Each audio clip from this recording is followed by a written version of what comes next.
అన్ని కులాలకు అన్ని మతాలకు సమన్యాయం చేస్తూ రాజ్యాంగాన్ని నిర్మించి అందించిన మహానీయుడు డాక్టర్ బాబాసాహెబ్ అంబేద్కర్ అని మాజీ మేయర్ పోట్లూరు శ్రవంతి అన్నారు.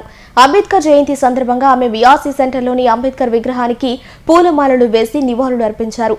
ఈ సందర్భంగా ఆమె మీడియాతో మాట్లాడారు. అన్ని కులాలకు అన్ని మతాలకు సమన్యాయం చేస్తూ రాజ్యాంగాన్ని నిర్మించి అందించిన మహానీయుడు డాక్టర్ బాబాసాహెబ్ అంబేద్కర్ అని మాజీ మేయర్ పోట్లూరు శ్రవంతి అన్నారు. అంబేద్కర్ జయంతి సందర్భంగా ఆమె విఆర్సీ సెంటర్లోని అంబేద్కర్ విగ్రహానికి పూలమాలలు వేసి నివాళులు అర్పించారు. ఈ సందర్భంగా ఆమె మీడియాతో మాట్లాడారు.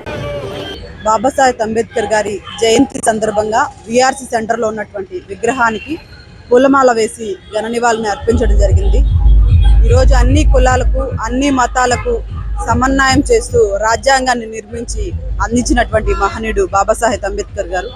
బడుగు బలహీన వర్గాల వ్యక్తులు ఎవరైతే ఉన్నారో ఈరోజు ఇలా మీ ముందు నిలబడుకొని మాట్లాడగలుగుతున్నారంటే అది ఆ మహనీయుడు పుణ్యమే అని తెలియచేసుకుంటూ, ఈరోజు బలహీన వర్గాలకు సంబంధించినటువంటి వారు ఉద్యోగరీత్యా టీచర్స్గా, డాక్టర్స్గా రాజకీయాల్లో రాణిస్తున్నారంటే ఆ మహనీయుడు ఆ రోజు ఎంతో దూరదృష్టితో రాసినటువంటి రాజ్యాంగంలో హక్కులు రిజర్వేషన్స్ అని తెలియచేసుకుంటూ, ఇప్పుడున్నటువంటి యువత అందరూ కూడా ఆ మహనీయుడు స్ఫూర్తితోటి ముందుకెళ్లాలని, బాబాసాహెబ్ అంబేద్కర్ గారి ఆశయాలను సాధించిన రోజే అసలైన నివాళి అర్పించినట్టని తెలియచేసుకుంటూ బాబాసాహెబ్ అంబేద్కర్ గారి జయంతి ఆయనకి ఘన నివాళులను అర్పించామని తెలియచేసుకుంటూ సెలవు తీసుకుంటాం.